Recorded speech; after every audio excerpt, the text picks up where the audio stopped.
চিকিৎসকের ময়না তদন্তে চাঞ্চল্যকর তথ্য।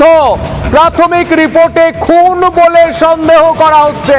প্রাথমিক যে রিপোর্ট, সেই রিপোর্টে খুন বলে সন্দেহ করা হচ্ছে। মৃত চিকিৎসকের গলার একটি হাড় ভাঙা। চিকিৎসকের খুনের ঘটনায় সিট গঠন কলকাতা পুলিশে। আরো বিস্তারিত জানবো, আমাদের সঙ্গে রয়েছেন আমাদের প্রতিনিধি ভাস্কর।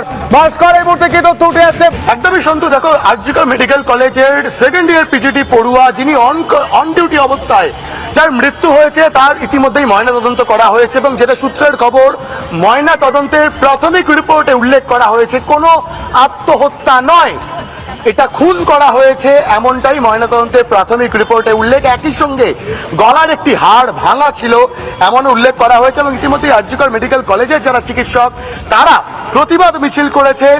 যারা দোষী তাদের উপযুক্ত শাস্তি দ্রুততার সঙ্গে দাবি করেছে।